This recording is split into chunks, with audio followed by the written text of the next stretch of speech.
खबर का रुख करते हैं। केंद्रीय मंत्री जीतन राम मांझी का चिराग पासवान पर तंज। केंद्रीय मंत्री चिराग पर मांझी ने निशाना साधा है। चिराग पासवान की 243 सीटों पर दावेदारी पर बोले हैं मांझी, जिसके पास ताकत वो समय आने पर दिखाता है। मांझी ने कहा है कुछ लोग इमामगंज में प्रचार करने नहीं गए। जीतन राम मांझी ने बयान दिया, हम वैसे नहीं हैं। जीतन राम मांझी ने कहा कि 10 गाड़ी लाकर जिंदाबाद के नारे लगवाते हैं। देखिए, जो अपने को ताकतवर समझते हैं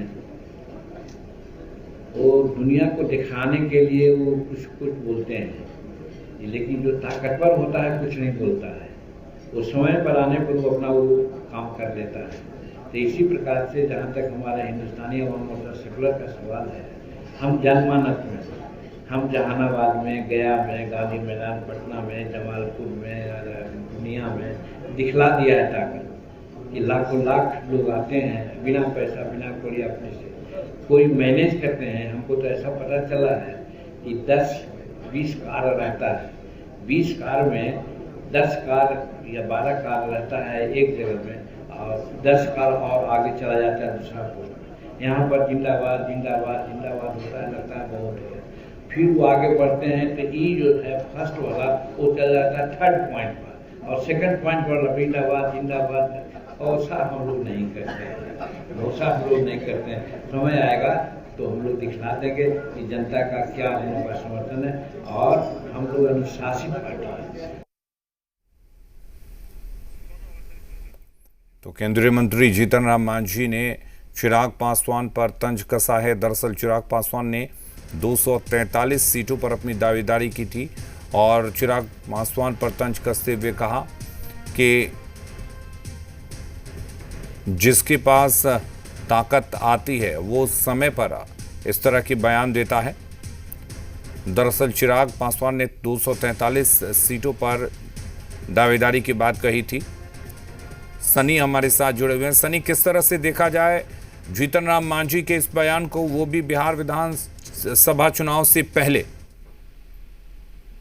बिल्कुल, जीतन राम मांझी ने जिन बातों का जिक्र किया है उसमें सबसे महत्वपूर्ण उन्होंने चिराग पासवान पर तंज कसा है। जहां चिराग पासवान ने 243 सीट पर चुनाव लड़ने की बात कही, मांझी ने कहा कि समय आएगा तो बताएंगे। वैसे कई जगहों पर हमने जनसभा की है, हमने अपना ताकत दिखाया है बिहार के अंदर, तो समय आएगा गठबंधन के अंदर ये बातें रखी जाएंगी। लेकिन 243 सीट पर अगर उनकी तैयारी है तो सभी पार्टियां 243 पर कर रही है और हम भी 243 पर तैयार है। लेकिन गठबंधन के अंदर कुछ सीटें हम लड़ेंगे, कुछ लड़वाएंगे और कुछ पर अपने गठबंधन के लोगों को सहयोग करेंगे। तो जीतन राम मांझी ने स्पष्ट रूप से चिराग पासवान पर निशाना भी साधा है और तंज भी कसा है इस मामले को लेकर।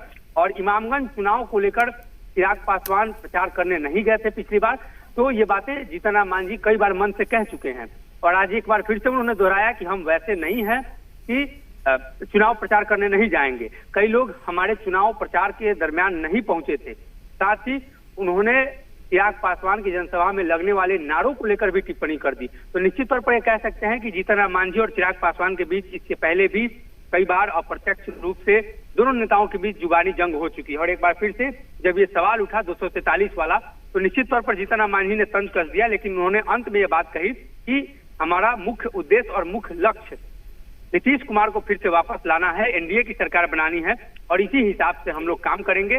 और जय नीतीश जय एनडीए की बात उन्होंने जिक्र की है। जी बिल्कुल। तो ये माना जाए कि जिस तरीके से जीतन राम मांझी ने बयान दिया और चिराग पासवान पर तंज कसा, एनडीए में बिहार विधानसभा चुनाव में सीटों की अगर बात करें तो पहले और दूसरे नंबर की तो बात ही नहीं है, वहां जेडीयू और बीजेपी है, लेकिन तीसरी ताकत बनने के लिए दोनों ही नेताओं में होड़ है। बिल्कुल, तीसरी ताकत बनने के लिए ये दो नेता महत्वपूर्ण हैं और इसके अलावा उपेंद्र कुशवाहा को भी नहीं भूला जा सकता है। उपेंद्र कुशवाहा भी कई बार मन से कह चुके हैं कि आशा के अनुरूप उन्हें भी नहीं मिला। अभी बोर्ड आयोग का गठन हुआ, उसमें उपेंद्र कुशवाहा ने इस बात का जिक्र किया था। हालांकि बाद में उनके दल से भी कई लोगों को जगह मिली। तो निश्चित तौर पर यह कह सकते हैं कि जो 3 नंबर की लड़ाई है उसमें 3 पार्टी मुख्य रूप से एनडीए गठबंधन के अंदर, जीतन राम मांझी की हिंदुस्तानी अवाम मोर्चा, इसके अलावा चिराग पासवान की लोजपा रामविलास और राष्ट्रीय लोक मोर्चा उपेंद्र कुशवाहा की पार्टी। तो ये तीनों नेता अपने स्तर से तैयारी कर रहे हैं। हालांकि देखना होगा कि लोकसभा सीट के आधार पर सीटों का बंटवारा होता है या उसका कोई और पैमाना होता है। लेकिन आने वाले दिनों में एनडीए के अंदर सीट बंटवारे को लेकर भी जो 3 छोटे दल हैं, उन तीनों दलों के बीच कहीं ना कहीं जुबानी जंग और इसी तरीके की बातें निकलकर सामने आएंगी। जी चलिए, बहुत शुक्रिया तमाम जानकारी देने के लिए सनी।